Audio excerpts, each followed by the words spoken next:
This call is now being recorded. Good evening everyone. আমি doctor Gopesh চন্দ্র রায় HD homeo medical একাডেমির পক্ষ থেকে আপনাদের সকলকে জানাচ্ছি আন্তরিক শুভেচ্ছা অভিনন্দন। চতুর্থ বর্ষের সার্জারি ক্লাসের আজকে আমাদের পঞ্চম ক্লাস। গত ক্লাসে যে বিষয় দুটি আলোচনা করেছিলাম আজকে এইটা পুনরায় আলোচনা করব। আপনাদের যদি কোনো প্রশ্ন থাকে আপনারা করবেন।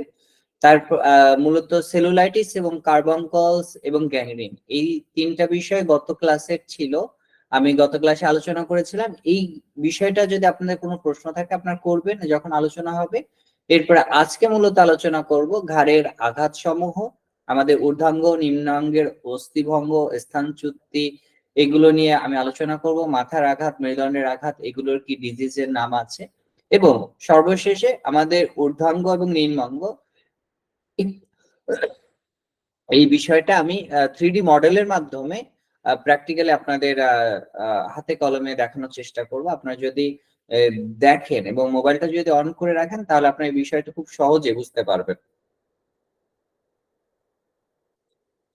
সেলুলাইটিস সেলুলাইটিস সম্পর্কে আমি গত ক্লাসে আলোচনা করেছিলাম। আপনারা একজন বলুন তো, যে গত ক্লাসে ছিলেন তো মনিক খান স্যার, আপনার কি মনে আছে এই বিষয়টা সম্পর্কে?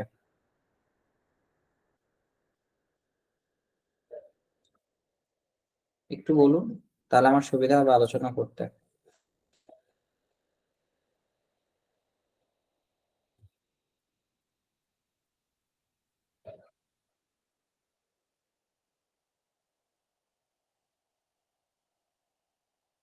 আপনি কি আমার কথা শুনতে পাচ্ছেন?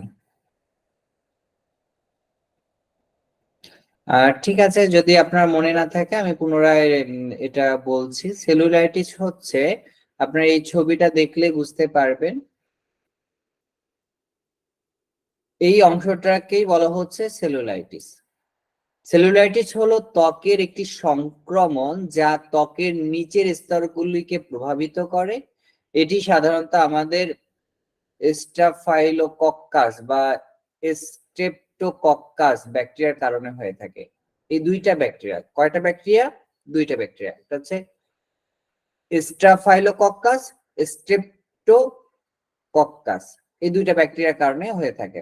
এখন এটা কি হয়, আমাদের যে ত্বক, এই যে ত্বকটা রয়েছে, এই ত্বকের মধ্যে যে ছোট ছোট ত্বকের যে ছিদ্র রয়েছে, আমরা যেটা বলি হেয়ার ফলিকলের মতন, যে যেখানে লোমকূপ, ওইরকম যে ত্বকের যে ছিদ্রগুলো রয়েছে, ওই ছিদ্রের ভিতর দিয়ে ব্যাকটেরিয়া প্রবেশ করে, এবং এটা হতে পারে আপনার বাইরে থেকে কোনো প্রকার কাটা ঢুকেছে, বা কোনো পোকামাকড় কামড়েছে, বা কোনো প্রকার যেটা আমাদের গ্রাম্য ভাষায় বলা হয় মানে অনেকে বলে না যে প্রজাপতির যে মত হয়ে থাকে, যে আমাদের এখানে বলে শুয়োপোকা। এখন এক একটা জায়গায় এক এক নাম হতে পারে, শুয়োকাটা হতে পারে। আপনাদের ওখানে নাম কি? মনিব খান স্যার, আপনি বলুন, আপনাদের ওখানে যে প্রজাপতির মত যেটা ক্যাটারপিলার বলা হয়, আমরা বলি শুয়োকাটা, আপনাদের ওখানে কি বলে? শুয়োপোকাই বলা হয় স্যার। হ্যাঁ, শুয়োপোকা। তো এই যে শুয়োপোকা রয়েছে, এর কিন্তু বিভিন্ন প্রজাতি রয়েছে। এর মধ্যে কিছু কিছু প্রজাতি আপনার কাঁটাগুলো অনেক বড় হয়ে থাকে, আপনার দেখলে খেয়াল করলে বুঝতে পারবেন। তো ওই ধরনের পোকামাকড়ের যে কাঁটাগুলো আছে সেগুলো ত্বকের ভিতরে চলে যায়, এবং এই ধরনের সমস্যা তৈরি হয়। এইখানে আপনি কয়েকটা বিষয় দেখেন, এখানে প্রচুর পরিমাণ লাল ভাব রয়েছে, ত্বকে ফোলা ভাব রয়েছে, তাপমাত্রা হঠাৎ করে বেড়ে যাচ্ছে, সাথে তার জ্বর থাকে, ঠান্ডা লাগা ভাব থাকে, তার মধ্যে ক্লান্তি থাকে।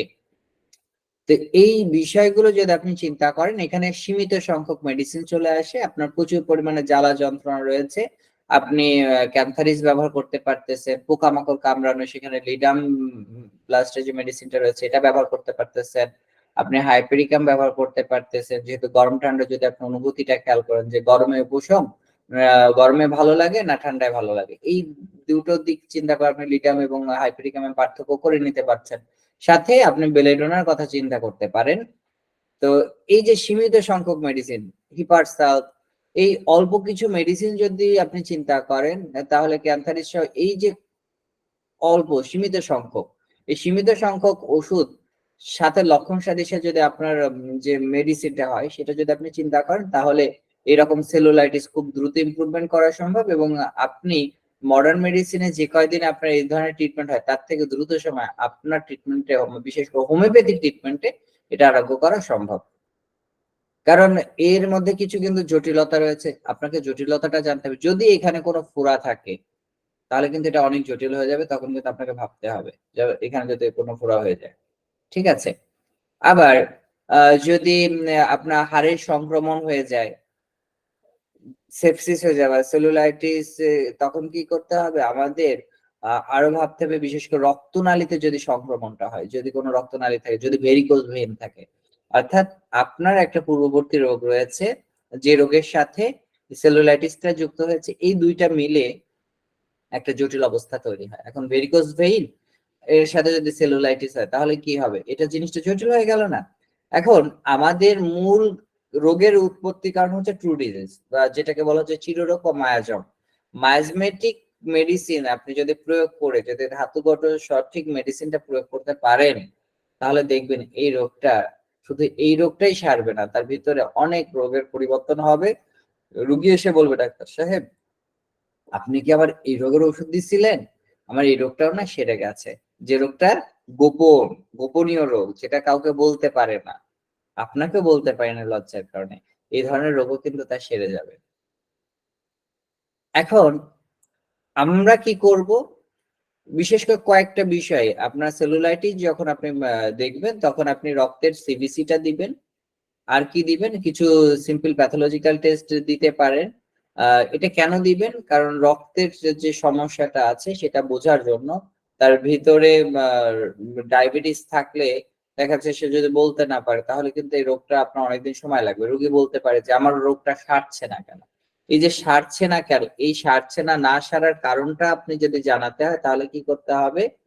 আপনাকে অবশ্যই পরীক্ষাগুলো দিতে হবে। পরীক্ষা দিলে হবে কি, আপনি সহজে তাকে বোঝাতে সক্ষম হবেন যে এই রোগটার তো আসলে সময় লাগে। এই যে সময় লাগে, আপনি ডায়াবেটিস যখন পরীক্ষা দিবেন তখন কিন্তু সে বুঝতে পারবে। আর মডার্ন মেডিসিন বা প্যাথোলজিক্যাল যে ইনস্ট্রুমেন্ট গুলো আছে, আপনার এই সম্পর্কে একটা ধারণা থাকতে হবে। কারণ যদি আপনি প্যাথোলজিক্যাল ইনস্ট্রুমেন্ট, বিশেষ করে ধরেন রক্ত, আপনার যে আমরা পরীক্ষা করে থাকি প্যাথোলজিতে, প্রথমে যে কোনো ডাক্তার যদি আপনি যান, তাহলে সে প্রথমে কি দেয়? আপনার পরীক্ষা দেয় হচ্ছে সিবিসি। সিবিসির ফুল ফর্মটা কি বলতে পারবেন?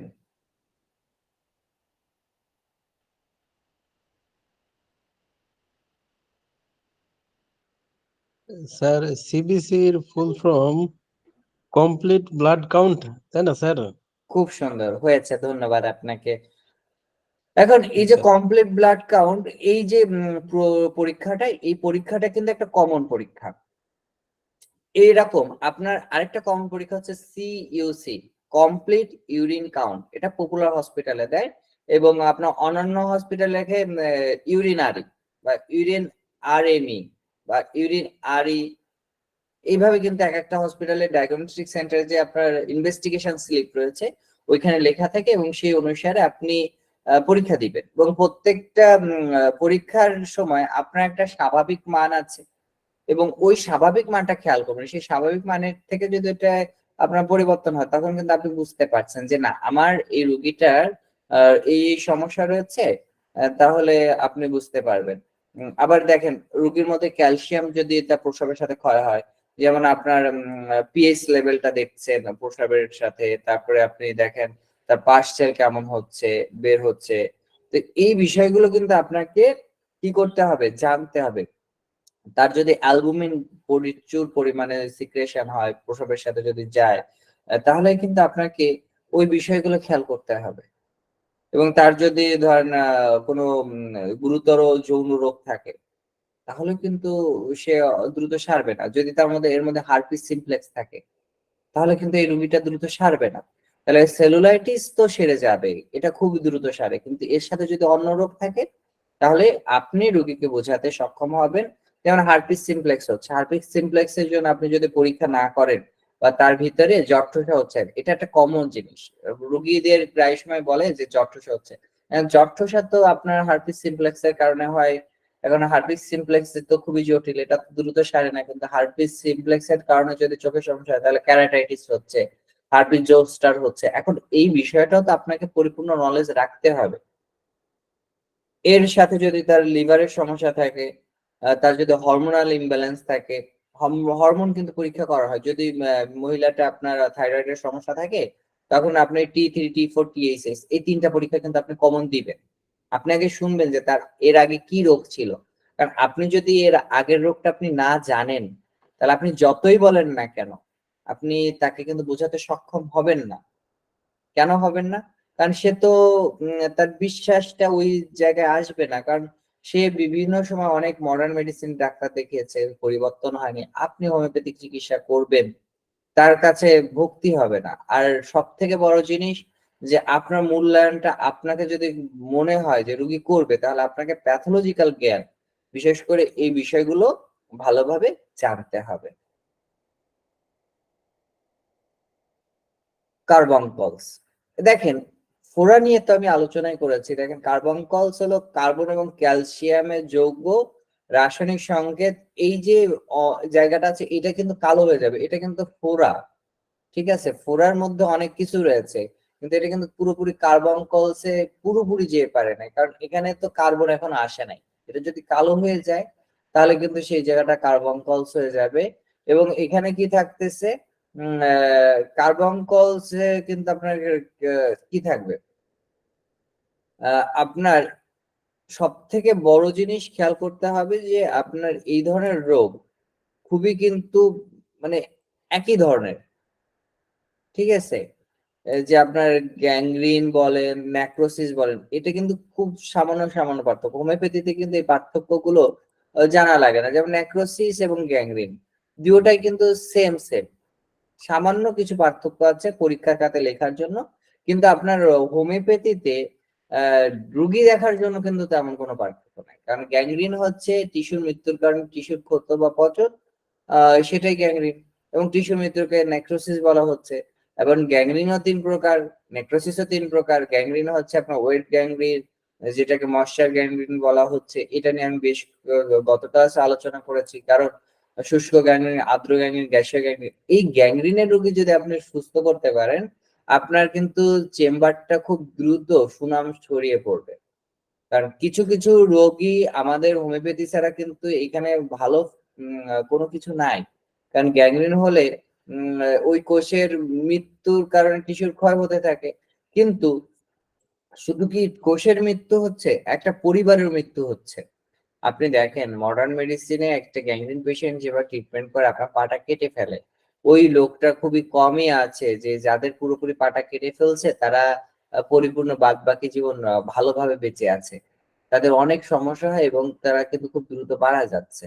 কিন্তু হোমিওপ্যাথিতে যাদের ট্রিটমেন্ট করা হচ্ছে, এবং ওই এই যে পচন যে অংশটা, এই অংশটা কিন্তু আপনারা সঠিক ওষুধ পড়লে এই জায়গাটা সম্পূর্ণ খসে পড়ে যাবে, অথবা এই জায়গাটা আস্তে আস্তে স্বাভাবিক হয়ে যাবে।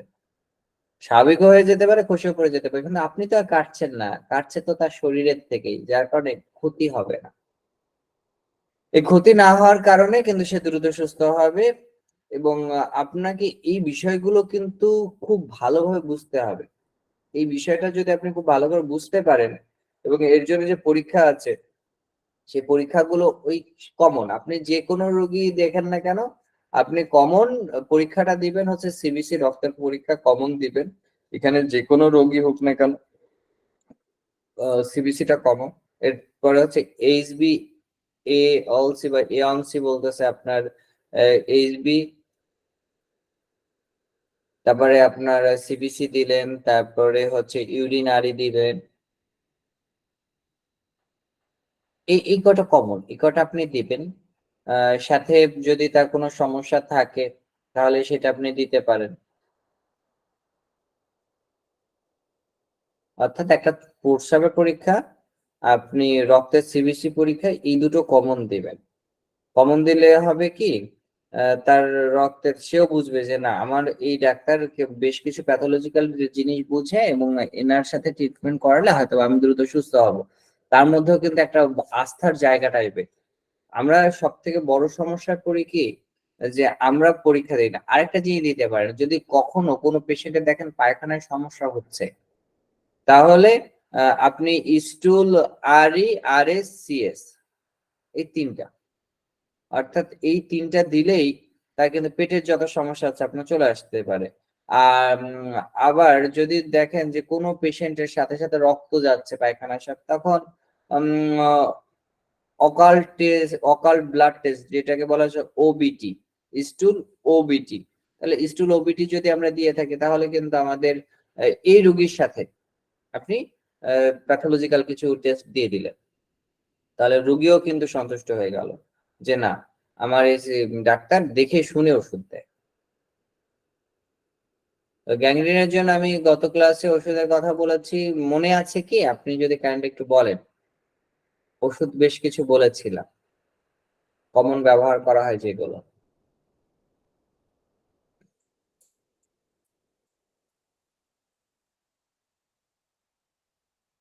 বলতে পারবেন?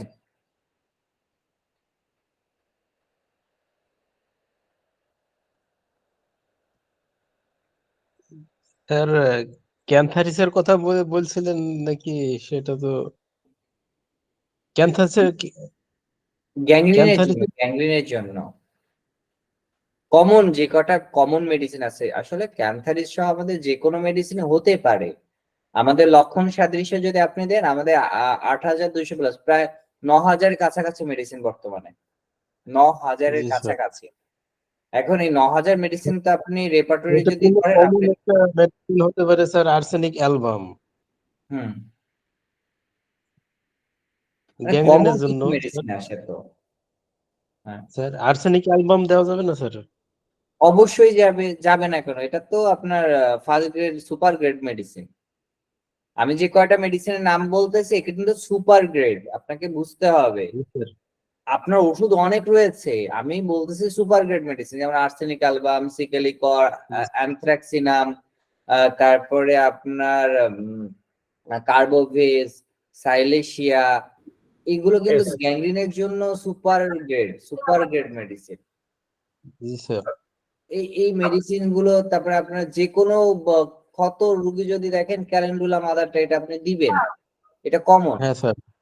ঠিক আছে, এগুলো আপনার মাথায় রাখতে হবে। এই সুপার গ্রেড মেডিসিন গুলো যদি আপনার মাথায় থাকে তাহলে হবে কি, আপনি কিছু না কিছু রেজাল্ট কিন্তু পাচ্ছেন। আপনার প্রথমে আমার কাছে হয়তো এই কথা আপনাদের অন্যরকম লাগতে পারে, যখন প্র্যাকটিসে আসবেন তখন এই কথাটার গুরুত্বটা আপনি বুঝতে পারবেন। আপনি প্রথমে যখন রোগী আসছে, আপনাকে ফার্স্ট প্রায়োরিটি রোগীকে হালকা পেলিয়েশন, অর্থাৎ সে যাতে কিছু কষ্ট উপশম পায়। উপশম যদি সে একটুও না পায় তাহলে কিন্তু সে দ্বিতীয়বার আপনার কাছে আসবে না। এই জন্য জি স্যার। আপনাকে সিদ্ধান্তে নিতে হবে যাতে কিছুটা কষ্ট তার কমে। যদি কষ্ট কমে তাহলে আপনি পার্মানেন্টলি কিওর করার জন্য আপনি সুযোগ পাবেন, এবং তাকে কি করতে পারবেন, আপনি দ্বিতীয়বার ওষুধ দিতে পারবেন। আপনি প্রথমবার যদি সিমিলিয়ার হয় কোনো সমস্যা নাই, সিমিলিবাম আপনি খোঁজার জন্য খুব চেষ্টা করার দরকার নেই, আপনি সেকেন্ড টাইম সুযোগ পাবেন। কিন্তু কিছু কমন জিনিস, অর্থাৎ আপনার এক একটা ওষুধের তো অনেকগুলো গুণ রয়েছে এবং সেগুলো কাজ করবে, কিছুই দরকার না। আপনি যদি শুধুমাত্র এই গ্যাংগ্রিনের পেশেন্টটা যদি আপনি ক্যালেন্ডুলাতে ধোয়ার পরে যদি আপনার ওই যে কালচিটে ভাব হয়ে যাচ্ছে, এই জায়গাটা চিন্তা করে যদি এখানে আর্নিকা মাদারটাও যদি লাগাইতে দেন, তার জি যে ব্যথাটা রয়েছে কিছুটা কমে যাবে। সে পরের বার আপনাকে সময় দেবে। আপনি 7টা দিন সময় নেন বা 3টা দিন নেন, না 2টা দিন নেন, যে আপনি দেন বলেন কি আজকে আপনার কাছে ওষুধ এটা আছে, আপনি আজকে এটা দোন, ক্যালেন্ডুলাতে সম্পূর্ণ পরিষ্কার করার পরে আপনি কি করবেন, আর্নিকা মেডিসিনটা দিলেন, দেওয়ার পরে বললেন যে আপনি আগামীকালকে আসেন। ঠিক আছে, এই যে জি স্যার। আপনি যে ওষুধটা দিচ্ছেন, এই ওষুধটা যখনই দিবেন তখন কি হবে, আপনার অভিজ্ঞতাটা নেওয়ার সময় পাবেন।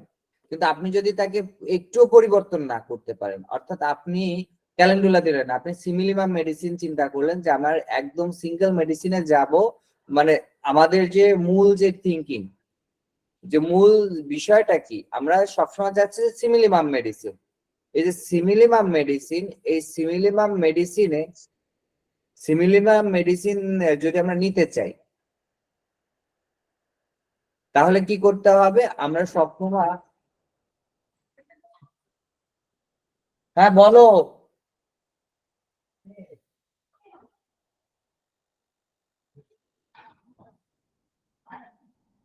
তো এই ক্ষেত্রে আমরা কি করব, সিমিলিমাম মেডিসিন আপনি কিছু কিছু রোগের ক্ষেত্রে প্রথমেই চিন্তা করবেন না যে আমার সিমিলিমামেই যেতে হবে। আপনাকে প্রথমে বুঝতে হবে যে আমরা কি করব, আমরা অন্তপক্ষে কিছুটা তার পরিবর্তন করব। এই পরিবর্তনটা যদি করতে পারি তাহলে কি হবে, রুগী দ্বিতীয়বার আপনাকে সুযোগ দিবে, সে আসবে। যদি সেটা না হয় তাহলে কিন্তু আপনার কাছে আসবে না। কেন আসবে না? কারণ সে তো কোনো উপকার পাচ্ছে না। আপনি একটা সিঙ্গেল মেডিসিনে যাচ্ছেন, এই সিঙ্গেল মেডিসিনে আপনার সম্পূর্ণ রোগটা সেরে যাবে, এটা সম্পূর্ণ সত্য। কিন্তু আপনার যদি এর সাথে আপনি মাদার টিংচার যদি ওই সময় ব্যবহার করে যদি পরিষ্কারটা করে দেন, তার যদি কষ্টটা কমে যায়, সে কিন্তু দ্বিতীয়বার আপনাকে সুযোগ দিবে। যদি আপনি সিমিলিমামের চিন্তা করে যদি আপনি ব্যর্থ হন, রোগী কিন্তু আপনার কাছে দ্বিতীয়বার ব্যাক করবে না। আমার কথাটা কি বুঝতে পেরেছেন? বলুন। আমি কিন্তু সিমিলিমামের বিপক্ষে নই, কিন্তু আমি আপনাকে বলছি যে তাৎক্ষণিক আপনাকে কিছু এমন ব্যবস্থা করতে হবে যাতে এই যে গ্যাংগ্রিনের যে জায়গাটা, আপনার কাইন্ডলি একটু দেখুন, এই যে এখানে কয়টা, আপনার এই আঙ্গুলটা দেখুন, এখানে দেখেন, এখানে দেখা যাচ্ছে এখানে কিন্তু আলাদা কালার। আবার এই যে আপনার ছোট যে আঙ্গুলের পাশে অর্থাৎ মধ্যমা, অর্থাৎ মাঝের যে আঙ্গুল, এই আঙ্গুলটা একরকম, এই আঙ্গুলটা একরকম। আর এখানে দেখেন কিন্তু ড্রাই গ্যাংগ্রিন, অর্থাৎ এখানে কিন্তু শুকিয়ে গেছে। দেখা যাচ্ছে কিনা? এই ছবিটা কিন্তু সব ধরনের গ্যাংগ্রিন রয়েছে। জি স্যার। তাহলে আপনার এখানে ড্রাই গ্যাংগ্রিন, এখানে আর্দ্র যে ভাবটা রয়েছে গ্যাস গ্যাংগ্রিন, এটা কিন্তু একটা মিশ্র একটা অবস্থা। তাহলে এই ধরনের যদি পেশেন্ট আসে তাহলে আপনি কি করবেন বলুন? স্যার প্রথমে ক্যালেন্ডুলা মাদার দেওয়া যেতে পারে স্যার। এটা দিতেই হবে, যেতে পারেন, এটা হ্যাঁ স্যার। দিতেই হবে, আপনি দেন। দিয়ে যদি আপনি মনে করেন যে রুগীকে আপনি যদি 5-6টা, আমার তো গ্যাংগ্রিনের পেশেন্ট দেখা আছে, আমার অভিজ্ঞতার থেকে আপনাদের শেয়ার করছি। এখন জি স্যার। বাস্তবিক পক্ষে আপনি যখন দিবেন, আপনি পরিবর্তনটা বুঝতে পারবেন যে না, স্যারের এই কথাটা শুনে আমি আজকে ওষুধ প্রয়োগ করে আপনি ভালো করেছেন। এটাই আমার সফলতা। হ্যাঁ জি ঠিক আছে স্যার। আপনি এটা চোখ বন্ধ করে দিতে পারছেন, যে কোনো প্রকার সেপটিক হলে আপনি সেটা দিতে পারবেন। জ্বর আইছে, কত জ্বর? হ্যাঁ স্যার। জ্বর, মাথা ঠান্ডা আছে, আবার পা গা গরম। আহ আধা ঘন্টা পরে আসতে হবে, আমার ক্লাস 11টা পর্যন্ত হবে। 11টা পর্যন্ত, 11টা 10-এ আসো। ওরে নিয়ে আসবো। হ্যাঁ নিয়ে আসো, 11টা 10-এ নিয়ে আসো। তাপমাত্রা না মেপে ওষুধ দেওয়া যাবে না। তাহলে কি ব্যাপারটা হচ্ছে কি, আমাদের আগে বুঝতে হবে রুগীকে তার মনের শান্তির জায়গাটা আমাকে ফিরে আনতে হবে। সেটা আপনি ভোকাল টনিক দিয়েও করতে পারেন, আপনি তাকে কাউন্সিল করে করতে পারেন, ম্যানেজমেন্ট করতে পারেন, আপনাকে যেভাবে হোক আগে তাকে কি করতে হবে, বোঝাতে হবে যে আপনার কাছে এসে সে সুস্থ হবে। এই বোঝানোটা আপনি কিভাবে বোঝাবেন সেটা আপনার ব্যক্তিগত, আপনার সিক্স সেন্স বলে দিবে। আপনার সিক্স সেন্স ওই জায়গাটা তৈরি করতে হবে যে জায়গাটা রুগী আপনার পরে ভরসা পায়। এটা হচ্ছে সহজ ফর্মুলা, এর থেকে সহজ মনে আমার কিছু জানা নাই। আপনার কি আমার কথা বুঝতে পেরেছেন? হ্যাঁ স্যার বুঝতে পারছি স্যার। এরপরে দেখেন, আজকে যে বিষয়গুলো আলোচনা করব, ঘাড়ের আঘাতের কারণে সৃষ্ট রোগ সমূহ। আসলে আমরা এই যে ঘাড়ে আঘাত লাগে, এটা একটা কমন ব্যাপার, ঘাড়ে আঘাত লাগলো যে কেউ লাগে। কিন্তু এই আঘাতের কারণে যে রোগগুলো হয়, আমাদের রোগের নামও জানতে হবে। কারণ আপনি তো প্রেসক্রিপশন করবেন, প্রেসক্রিপশন আপনার নাম লিখতে হবে। আপনি কি মেরুদণ্ডের আঘাত লিখবেন? বলেন। না স্যার। অনেকে রোগ লিখে, কিন্তু বাংলায় লিখে দেয়, স্যার। মেরুদণ্ডের আঘাত লিখে দেয়। এখন অনেকে প্রেসক্রিপশনও করে না, অনেকে করে কিন্তু মেরুদণ্ডের আঘাত লেখে। কিন্তু আপনি ডিস্ক হার্নিয়েশনটা লিখতে পারেন, স্নায়ু আঘাত এটা লিখতে পারবেন না। হুইল পালস, এইটা হুইপ পালস বা হুইপ ফ্লাশ, মানে এটা বাংলায় লিখেছি তো, আপনার ইংরেজি যেটা আছে সেগুলো আপনার বুঝতে হবে, শর্ট টার্ম বুঝতে হবে। মাথা ঘোরা, ঘুমের সমস্যা, মানে ঘাড়ে আঘাতের কারণে আমাদের শরীরে যে রোগগুলো হয় এটা। কিন্তু দীর্ঘমেয়াদী জটিলতা হয়, স্থায়ী ব্যথা হয়, মনোযোগের অভাব হয়, মানসিক অসুস্থতা হয়। কিন্তু দেখেন এখানে আমরা ম্যাক্সিমাম ক্ষেত্রে যদি এই ধরনের সমস্যা হয় তাহলে আমরা কি লিখি, PTSD, post traumatic stress disorder. আপনি লিখতেছেন কি এত কিছু হওয়ার পরে আপনার ঘাড়ের আঘাতের ফলে যখন উদ্বেগ বিষণ্ণতা থাকছে, এই সংক্ষেপে কিন্তু আপনি এইটা লিখতে পারতেছেন। অর্থাৎ এইভাবে আপনার কিছু রোগের নাম আছে যেটা আপনার লিখবেন। আপনার কি আমার কথা বুঝতে পেরেছেন? হ্যাঁ স্যার। তাহলে আপনাকে জানতে হবে পিটিএসডি। কারণ পিটিএসডি যখন আপনি চিফ কমপ্লেন বা প্রেজেন্ট কমপ্লেন, কেউ লেখে পিসি, কেউ লেখে সিসি, যে যেটাই লিখুক না কেন, আপনি যখন এখানে এটা যদি আপনার সি আপনার সি দিয়ে যদি আপনি এটা লিখে দেন, এখানে যদি আপনি লিখেন আপনার পিটিএসডি লিখলেন, আপনি যখন এটা লিখবেন তারপরে যখন আপনার এই পিটিএসডি লিখলেন, ঠিক আছে, এরপরে আপনি আস্তে আস্তে আস্তে আস্তে লিখে ধরেন অ্যাডভাইসে লিখতেছেন, এডিভি দিয়ে আপনি একটা পরীক্ষা দিচ্ছেন। কি পরীক্ষা দিচ্ছেন যাই দেন না কেন দিতে হবে, রক্তের একটা কমন পরীক্ষা দিবেন সিবিসি, যে কোনো রোগ হোক না কেন আপনি সিবিসি কমন পরীক্ষা দিবেন, যেটা মডার্ন মেডিসিনের ডাক্তাররা করে। কেন করে? ওইটা করলে আপনি বুঝতে পারবেন তার শরীরের ভিতরে জ্বর হচ্ছে কিনা, ঠিক আছে, ইএসআর লেভেলটা বেশি। আপনি ইসিনোফিল ব্যাসোফিল আপনার রক্তে যদি তার অ্যানিমিক হয়, যদি তার হিমোগ্লোবিন লেভেল কম থাকে, আপনি কিছু নিয়ম কানুন খাদ্য খাবার বলে দিবেন, খুব দ্রুত সেরে যাবে। এবং ওইটা কিন্তু খুব সহজ, আপনার রোগীর সময় দেয়।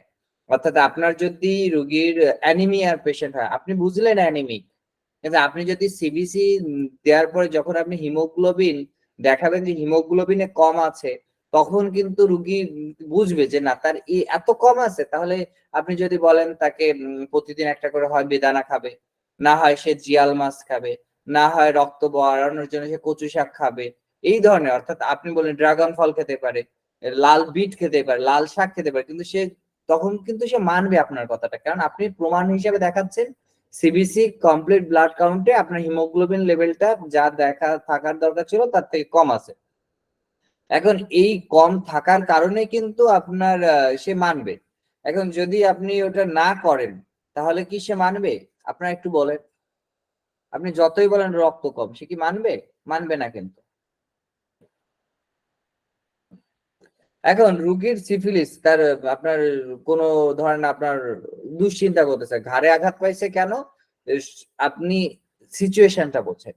রুগী যাচ্ছিল রাস্তার থেকে, তার একটা যৌন রোগ হয়েছে, সে ডাক্তার দেখাচ্ছে, বিভিন্ন ডাক্তার দেখাচ্ছে, সমস্যা সারতেছে না, স্ত্রীর সাথে রাগারাগি হয়েছে, দুইজনের সাথে গ্যাঞ্জাম করে সে চলে গেছে, আসার সময় মাথায় একটা ঘাই খাইছে।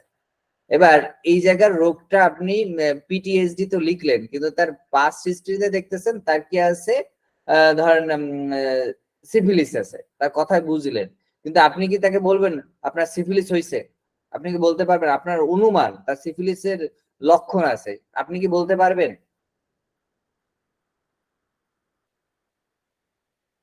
বলুন, একটু উত্তর দিতে হবে। আপনি কি সরাসরি বলতে পারবেন যে আপনার সিফিলিস হয়েছে?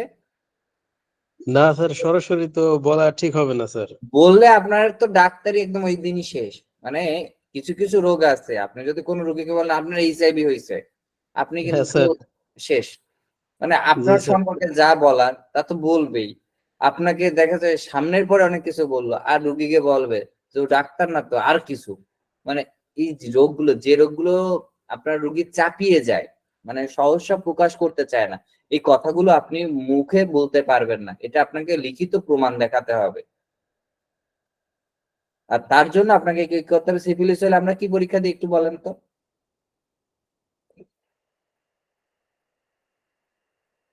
ভিডিআরএল।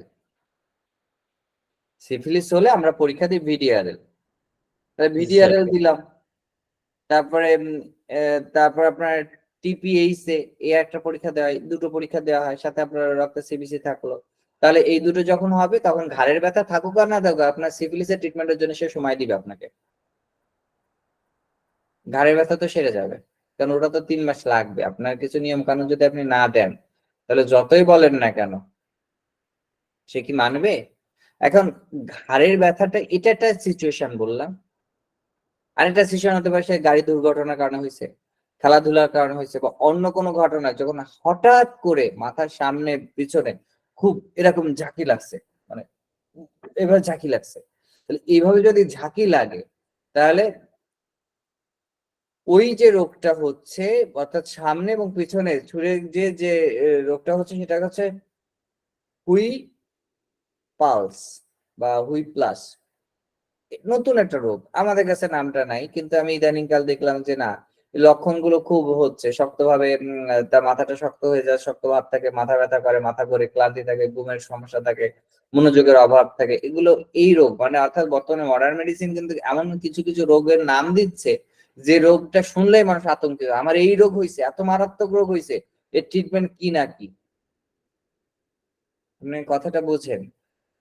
আপনাকে সে মারাত্মক জিনিসটাই তাকে বোঝাতে হবে যে না, আপনার এই মারাত্মকটাই হয়েছে, কিন্তু হোমিওপ্যাথিতে এটা সেরে যায়, এটা আমাদের কাছে কিছু না, আমাদের কাছে এটা কিছুই না, এই রোগটা সেরে যাবে, আপনি সুস্থ হয়ে যাবেন। আপনার কথায় তার দৃঢ়তা আনতে হবে যে না, এটা কোনো ব্যাপারই না, এ রোগ সেরে যায় তো। এবার মেরুদণ্ডের হাড় ভেঙে যেতে পারে আঘাতের কারণে, এটা হতে পারে, সেই জায়গাটা স্থানচ্যুত হয়ে যেতে পারে। এই তারপরে ডিস্ক হার্নিয়েশন, তাহলে মেরুদণ্ডের হাড়ের মধ্যে অবস্থিত যে ডিস্ক গুলো আছে সে বেরিয়ে গেলে সেটাকে আমরা ডিস্ক হার্নিয়েশন বলতেছি। এটি ঘাড়ে ব্যথা হয়, ঝিনঝিন ভাব থাকে, অবশ থাকে, পেশির দুর্বলতার কারণে হতে পারে, স্নায়ুতে আঘাত লাগার কারণে আপনার প্রায় সময় হাত পা লেগে যায়, অবশ হয়। তারপর মেরুদণ্ড অনেক সময় সংকীর্ণ হতে থাকে। তো এই যে রোগগুলো, প্রত্যেকটা রোগের কিন্তু কমন কিছু জিনিস, ঝিনঝিন ভাব হওয়া, অবশ হওয়া, পেশির দুর্বলতা হওয়া।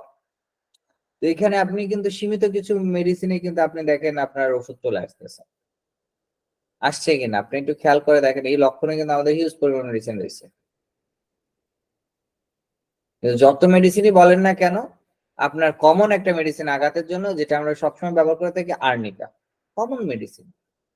এরপরে হাইপেরিকাম, সিমফাইটম, রুটা, আমাদের এরকম অল্প কিছু সংখ্যক, আপনার অনেক না, আপনি যদি কোনো ডিজিজ ওরিয়েন্টেড চিন্তা করেন তাহলে কিন্তু অল্প সীমিত সংখ্যক মেডিসিনের যদি আপনার পূর্ণাঙ্গ জ্ঞান থাকে তাহলে কিন্তু আপনি ওই সময় একটা ভালো অবস্থান তৈরি করতে পারবেন। মডার্ন মেডিসিনের ডাক্তাররা যেমন করছে আপনি তেমন করতে পারবেন। এখন ঘাড়ে ব্যথা কেন হয়? কারণ ঘাড়ের পেশিতে টান লাগুক বা চাপ লাগুক, আঘাত থাকে, অনেক সময় হার্ট অ্যাটাক করতে পারে, তার কারণে ঘাড়ে ব্যথা হয়, মেনিনজাইটিসের কারণে হয়ে থাকে। তারপরে আপনার ঘাড়ের পার্শ্ববর্তী এলাকায় যে অসুস্থতা আছে, ঘাড়ের পেশি, হাড়ে চাপ পড়ে, এইগুলো এগুলো কিন্তু আপনার ঘাড়ে ব্যথার কারণ। রুগী এসে বলতেছে ডাক্তার সাহেব আমার না প্রচুর না এই ঘাড়ে ব্যথা আছে। এখন আপনার এই কথাগুলো যখনই আপনি বলতেছেন তখন কিন্তু সেটা গুরুত্ব হবে না, কিন্তু আপনি যখন বলবেন হার্ট অ্যাটাক হয়েছে, আপনার কথা মানবে না, কিন্তু মেনিনজাইটিস এটা মানবে। কিন্তু সব থেকে বেশি যদি আপনি দেখেন রিমোটয়েড আর্থ্রাইটিস প্রেসক্রিপশন লিখতেছেন, আরে osteoporosis, spondylitis, slip disc, spinal stenosis, এই এই কয়টা রোগ কিন্তু আপনি প্রেসক্রিপশনে লিখতে পারছেন, কারণ এই কয়টা রোগ হিউজ পরিমাণে লেখা হয় এবং রোগী এই কয়টার নাম জানে এবং জানে যে এই কয়টা ট্রিটমেন্ট সাধারণত এলোপ্যাথিতে হয় না, হলেও তা খুবই ব্যয়বহুল এবং কার্যকর হয় না, এবং এর প্রত্যেকটা হোমিওপ্যাথিতে খুব ভালো রেজাল্ট আছে। যেমন রিউমাটয়েড আর্থ্রাইটিস এর জন্য আপনি রিউমাটয়েড নোটসোর্ট যে মেডিসিনটা আছে এটা খুব ভালো ব্যবহার করতে পারতেছেন। অস্টিও আর্থ্রাইটিস এর জন্য অস্টিও আর্থ্রাইটিস নোটসোর্ট ব্যবহার করতেছেন, পলি আর্থ্রাইটিস এর জন্য ব্যবহার করতে পারতেছেন। তাহলে এরকম তো হিউজ পরিমাণে মেডিসিন রয়েছে। আপনার ব্যথা ফোলার জন্য কিন্তু মেথোটেক্সট একটা মেডিসিন রয়েছে, পেডনিসনল রয়েছে, এগুলো কিন্তু আপনার টলোপ্যাথিক মেডিসিন, যেটা মেথোটেক্সটা বা পেডনিসনল এগুলো টলোপ্যাথিক মেডিসিন। রিউমাটয়েড আর্থ্রাইটিস এগুলো নোটসোর্ট গ্রুপের নিয়ে আসছে। তারপর আমাদের সার্কট মেডিসিন রয়েছে। এই ধরনের ওষুধগুলো কিন্তু আপনাদের জানতে হবে, আপনাদের গতানুগতিক মেডিসিনও জানতে হবে, প্লাস আমাদের মাইজমেটিক মেডিসিন সম্পর্কে জানতে হবে, সাথে এই ধরনের কিছু মেডিসিন যেটা আপনাকে ধন্বন্তরীর মতন কিছু বিষয়ে খুব দ্রুত পরিবর্তন এনে দিতে পারে, এই ধরনের মেডিসিন সম্পর্কে কিন্তু আপনার জানতে হবে।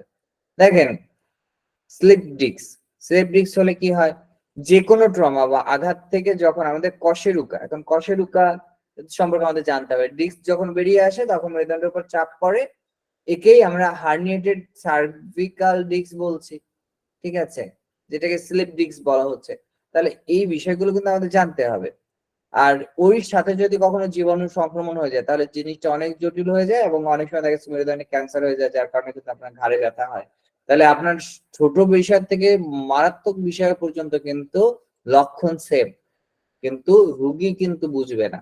রুগী গেলে প্যাথোলজিক্যাল টেস্ট অবশ্যই অবশ্যই লাগবে। এখন ব্যথা হলে নানা রকম লক্ষণ হয়, যেমন অনেকের ব্যথার সময় দেখেন তাদের ঘাড় শক্ত হয়ে যাচ্ছে, আটকে যাচ্ছে, স্টিফনেস থাকছে। তারপরে আপনি এই সাথে সে বলে যে সে নাড়াচাড়া করতে পারতেছে না, নাড়াচাড়া করতে গেলে খুব ব্যথা, কি ব্যথা, প্রচুর ব্যথা। হিপার সার্কেল লক্ষণ রয়েছে, আপনি হিপার সার্কেল দিলেন, দ্রুত মানে খুব কাজ করে, তীক্ষ্ণ ছুরিকা আঘাতের মতন ব্যথা অনুভব হচ্ছে, সেখানে আমাদের ওষুধ রয়েছে, খুব ভালো ভালো ওষুধ রয়েছে। তো এই যে ওষুধগুলো রয়েছে এগুলো যেমন আমরা পড়বো, সব থেকে বেশি আমরা গুরুত্ব দিব কিন্তু কিসের উপর? প্যাথোলজির উপর। তাহলে প্যাথোলজিক্যাল যদি আমি গুরুত্ব দিই তাহলে আমাকে কি পরীক্ষা দিতে হবে? অবশ্যই সিটি স্ক্যান দিতে হবে, অবশ্যই এমআরআই দিতে হবে। এখন এমআরআই দিব, সিটি স্ক্যান দিব, তা যদি আপনি প্রথমে এক্স রে না দেন তাহলে যারা দেখতেছে তারা বলবে এটা তো আপনার মেডিকেল প্রোটোকল, একটা নিয়ম বানিয়ে দিয়েছে, আপনি ইসিজি না করলে ইকো করতে পারবেন না। অর্থাৎ ইসিজি রিপোর্ট আপনি জানেন যে ইসিজি তে কিছু ধরা পড়বে না, কিন্তু আপনি ইসিজি ইকো সরাসরি দিলে কিন্তু কেউ করবে না। কেন করবে না বলেন? কেউ কি বলতে পারবেন?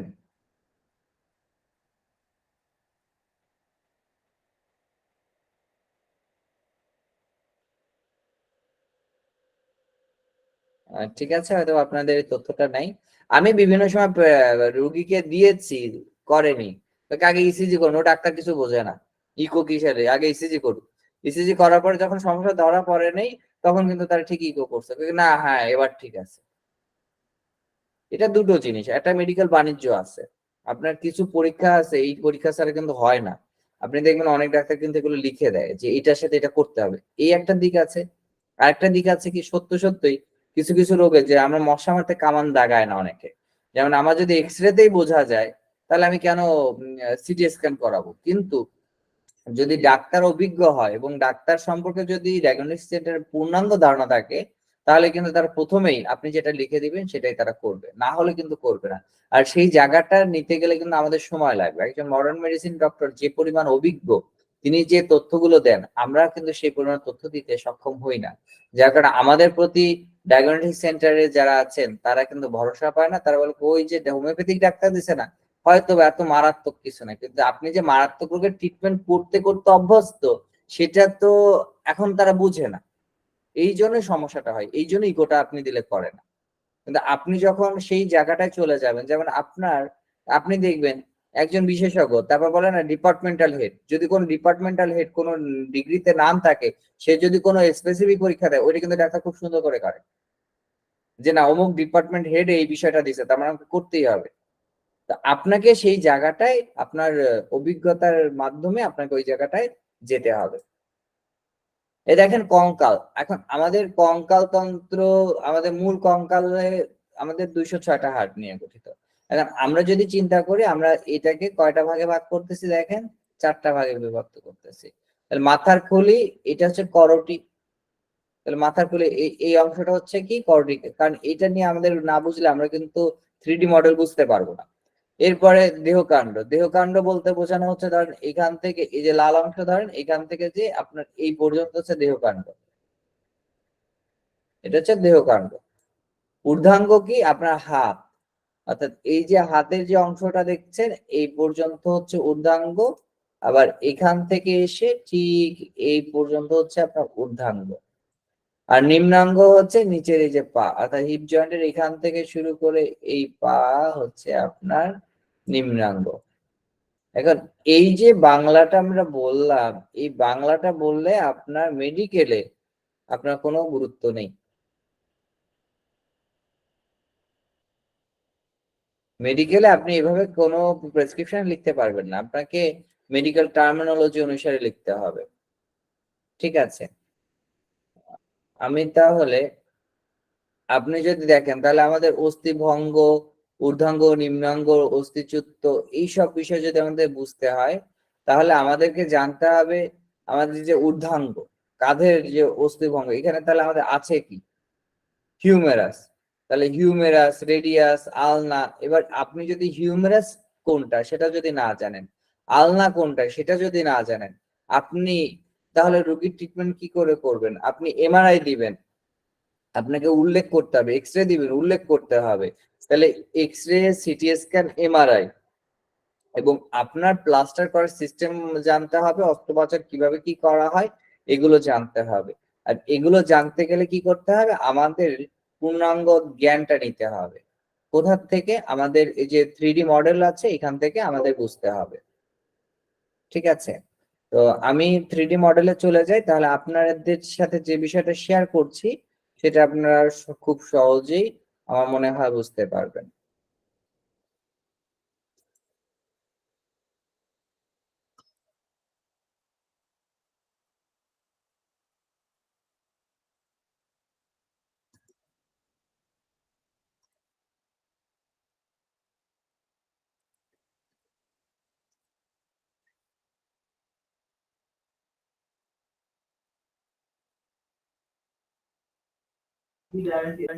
ক্লাস কি শেষ হয়েছে? রেকর্ডিং অফ করব?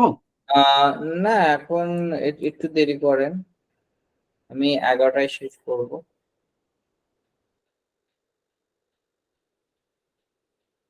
এই যে দেখা যাচ্ছে কি? দেখা যাচ্ছে? হ্যাঁ স্যার, দেখা যাচ্ছে স্যার। তাহলে হিউমেরাস হচ্ছে আমার এই হাড়টা, এই যে হাড়টা। এবার আমি যদি আপনার এটাকে সেট করে দেই, এই যে বোঝা যাচ্ছে এইটা হচ্ছে হিউমেরাস, এই যে। জি স্যার। তাহলে এই হাড়টা হচ্ছে আমার হিউমেরাস, মনে থাকবে? তাহলে এই হাড়টা হচ্ছে আমার হিউমেরাস, এই পাশে। তাহলে আমরা এটাকে যদি ধরি তাহলে এটা হচ্ছে লেফট সাইড। আপনার উল্টাই দিলাম, আপনি দেখেন আপনার দিকে যদি থাকে তাহলে লেফট সাইড। যদি আমি এটা ঘুরায় দেই তাহলে এভাবে আসলে কিন্তু তাহলে এটা হচ্ছে লেফটই থাকছে, কিন্তু আপনার সামনে, সম্মুখে আর পিছনে। তাহলে আপনার ল্যাটারাল ভিউ, হরিজন্টাল ভিউ, এই ভিউ গুলো আপনাকে বুঝতে হবে। তাহলে আপার লিম্ব, যদি আপনাকে বলা হয় যে হাড়ের সমস্যা হচ্ছে তাহলে আপনাকে বলতে হবে স্কেলিটাল সিস্টেম।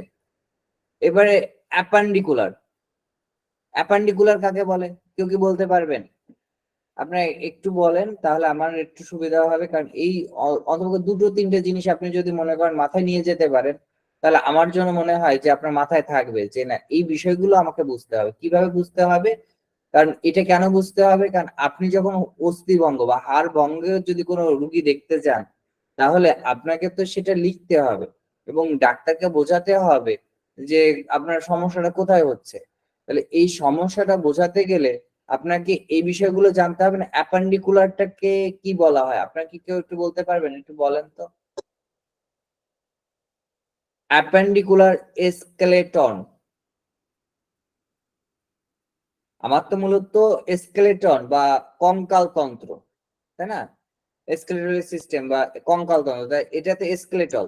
তাহলে স্কেলেটাল সিস্টেমে অ্যাপেন্ডিকুলার মানে আপনার উপকঙ্কাল তন্ত্র বলা হয়, যেটাকে বলে উপাঙ্গীয় কঙ্কাল।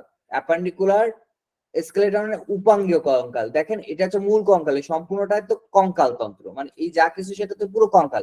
এতটুকু তো মাথায় আছে? একটু আমার সাথে আপনারা একটু খেয়াল করেন। জি স্যার। আপনার হাতে সমস্যা হচ্ছে তাহলে আমার উপাঙ্গীয় কঙ্কালে যেতে হবে। তাহলে মূল স্কেলেটাল সিস্টেম পরে যেতে হবে অ্যাপেন্ডিকুলার মানে উপাঙ্গ, অর্থাৎ প্রধান থেকে উপতে আসলাম, সেটাকে আমরা বলতেছি অ্যাপেন্ডিকুলার। এবার হচ্ছে উপরের অংশ, আপার লিম্ব। উপরের অংশে আপার লিম্ব। এবার এটা রাইট সাইড, তাহলে রাইট সাইডে কি আমি ধরতেছি? রাইট সাইডে আমি হিউমারাস। তাহলে আর্মে হিউমারাস রাইট সাইড, তাহলে এটা হচ্ছে লেফট সাইড। ঠিক আছে, তাহলে আমাদের ঘাড়ে যদি ব্যথা হতো তাহলে আমরা এখানে ঘাড়ের দিকে যদি দেখেন, এই যে অংশটা, এই যে দেখেন কার্টিলেজের যে অংশটা, এই যে বিষয়গুলো আছে আপনার, এই বিষয়গুলো কিন্তু আমরা প্রত্যেকেই আলোচনা করব। আমার মনে হচ্ছে আপনারা যেহেতু অলরেডি ফিজিওলজি অ্যানাটমি ক্লাসগুলো করেছেন, এই বিষয়টা আমার মনে হয় আপনাদের প্রত্যেকটা, এই যে এই হাড়টা, এই হাড়ের আমার এই কার্টিলেজ এখানে সমস্যা হলে কি হচ্ছে, এগুলো কিন্তু আমাদেরকে জানতে হবে।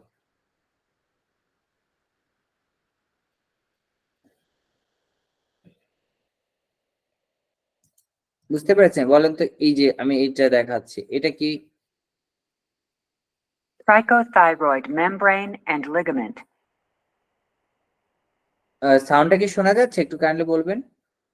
Cricothyroid membrane and ligament. Hmm, G sir শোনা যাচ্ছে স্যার। একজন বলুন তো কি বললো? Cricothyroid membrane and ligament. আরেকবার শুনুন, এরপর বলুন। Cricothyroid membrane and ligament.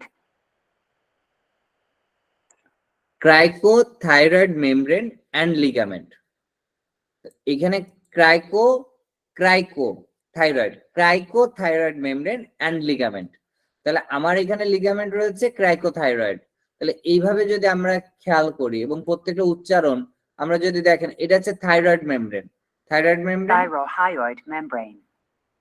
Thyrohyoid membrane. এই যে উচ্চারণগুলো এখানে দেখেন থাইরোহাইড, অর্থাৎ এখানে উচ্চারণটা কিভাবে করছে আমরা সেইভাবে উচ্চারণটা করবো। অর্থাৎ মডার্ন মেডিসিনে যেভাবে প্রত্যেকটা উচ্চারণ শিখছে, আমার স্বপ্ন আমরা সেভাবে শিখবো যেভাবে আমরা মেডিকেলে শেখানো হয়। Thyrohyoid membrane. থাইরো, এখানে ওটা কিন্তু উজ্জ্বল হচ্ছে, এই দেখেন Thyrohyoid membrane. Thyrohyoid membrane, Thyrohyoid membrane. Thyrohyoid membrane. একজন একটু বলুন। Thyrohyoid membrane.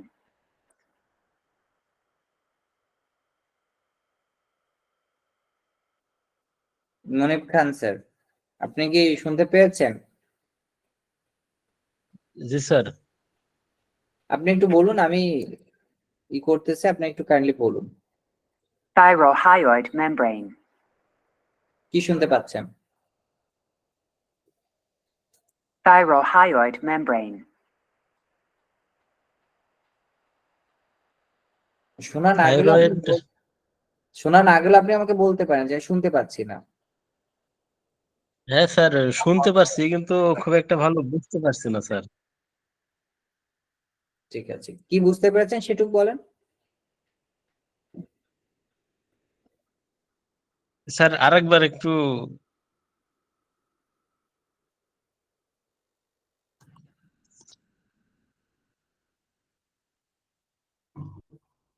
Thyroid cartilage. এটা বলেন, এটা সঠিক। Thyroid cartilage. Thyroid cartilage, thyroid cartilage. হ্যাঁ sir. Thyroid cartilage. Thyroid cartilage. তাহলে আমরা থাইরয়েড কার্টিলেজটাকে বুঝলাম। তাহলে থাইরয়েড কার্টিলেজটা কি এইটা। এবার আমি যদি এটাকে হিট করে দিই, দেখেন থাইরয়েড কার্টিলেজটা হিট হয়ে গেল, আমি আবার যদি শো করি তাহলে এইটা, ঠিক আছে। তাহলে আমরা এইভাবে যদি আমরা, আমার মনে হয় এভাবে যদি আমরা প্রত্যেকটা অর্গানের নামটা শিখি, তাহলে থাইরয়েড কার্টিলেজ কোনটা? Thyroid cartilage.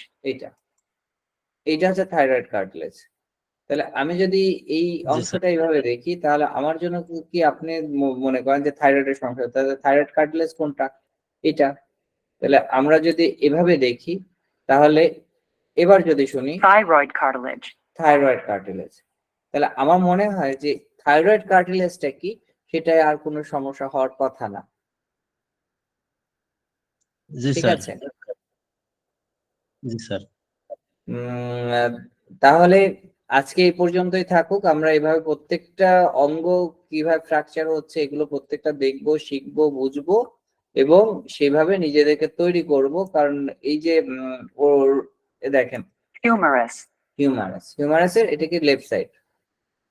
তাহলে আপনাদের কিন্তু এই জিনিসটা আমি বর্ণনা করতে বলবো যে এটা, তাহলে আমাদের মেরুদণ্ডে যদি আঘাত লাগে তাহলে এই প্রত্যেকটা দেখেন T4 বলেন, T4 Thoracic vertebra. কিন্তু T4 ভার্টিব্রা, কিন্তু আমরা টি তে কিন্তু T4 লিখতেছি কিন্তু আমরা বলছি কি থরাসিক। কথাটা বুঝতে পেরেছেন? এটা হচ্ছে থরাসিক ভার্টিব্রা। Thoracic vertebra. জি। এবার এটাকে যদি আমি একটু বড় করে দেই, তাহলে দেখেন থরাসিক ভার্টিব্রা। এবার কি বুঝতে যাচ্ছে? দেখেন Thoracic vertebra. থরাসিক ভার্টিব্রা কোনটা, দেখেন এখানে কিন্তু হলুদ যেটা আছে এটা কিন্তু থরাসিক ভার্টিব্রা। যদি আমি এটাকে জি স্যার।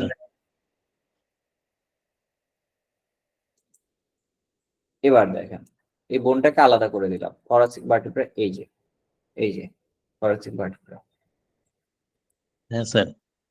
ঠিক আছে। Body of the vertebra. তাহলে এটা হচ্ছে থরাসিক ভার্টিব্রা বডি, এটা হচ্ছে বডি। এবার ইনফেরিয়র আর্টিকুলার প্রসেস, তাহলে আমাদের ইনফেরিয়র আর্টিকুলার প্রসেস, তারপরে আমাদের এই বিষয়গুলো কিন্তু বুঝতে হবে, কোনটা ইনফেরিয়র হচ্ছে, কোনটা সুপেরিয়র হচ্ছে, আমাদের বডির যে ল্যাটারাল ভিউ, হরিজন্টাল ভিউ, প্রত্যেকটা ল্যান্ডমার্ক যে ভিউ গুলো আছে, এই ভিউ গুলো কিন্তু আমাদের বুঝতে হবে। Spinous process. তাহলে এটা কি বলা হচ্ছে একটু দেখেন, Spinous process. Spinous process. তাহলে এই যে বিষয়টা আছে, তাহলে আমরা 3D মডেলের মাধ্যমে এটা দেখে নিলাম। এবার দেখেন প্রিভিয়াস ভিউতে গেলাম, তাহলে আমরা কোথা থেকে কোথায় গেলাম বুঝতে পারলেন? তাহলে এইভাবে যদি আমরা প্রত্যেকটা জি, স্যার। অর্গান, অর্থাৎ আপনাকে বুঝতে হবে আপনি কিটা শিখে নেবেন। আমার স্বপ্ন যে আমি আমার সর্বোচ্চটা দিব, আপনি যেটা আপনার কাছ থেকে মনে হয় যে এটা বুঝে নিব, আপনার সেই সুযোগটা রয়েছে, এবং আপনারা নেক্সট টাইম আপনার ভিডিওটা অন করবেন, ভিডিওটা অন করলে আমাদের সুবিধা হবে। মাথায় সমস্যা হলো, তাহলে মাথার সমস্যা আমরা যদি দেখি Occipital. অক্সিপিটাল। এখন অক্সিপিটালটা আমি বর্ণনা করবো কোথা থেকে, স্কেলেটাল সিস্টেম, এক্সিলা, স্কাল্প, তারপরে হচ্ছে এইভাবে আস্তে আস্তে আস্তে আস্তে কিন্তু আমার অক্সিপিটালে চলে আসতেছে। তাহলে এই Occipital. বিষয়গুলো কিন্তু আমাদেরকে বুঝতে হবে। তাহলে এখান থেকে জি, যদি স্যার। আমরা এক্সপ্লোর বনে যাই, তাহলে অক্সিপিটালে দেখেন আমরা প্রত্যেকটা বোনটাকে খুব সুন্দরভাবে আলাদা হয়ে গেল। এই অক্সিপিটালে দেখেছেন এই জিনিসটা। এখন এইখানে প্রত্যেকটা জিনিসের আবার আলাদা আলাদা নাম রয়েছে। Internal occipital protuberance. তাহলে এটা হচ্ছে Internal occipital protuberance. এই টোটালটা হচ্ছে অক্সিপিটাল, আর এটা যেহেতু ভিতরে সেটা ইন্টারনাল অক্সিপিটাল। এখন এইখানে দেখেন Internal occipital protuberance. প্রোটিউবারেন্স, তাহলে আমাদের ইন্টারনাল অক্সিপিটাল প্রোটিউবারেন্স।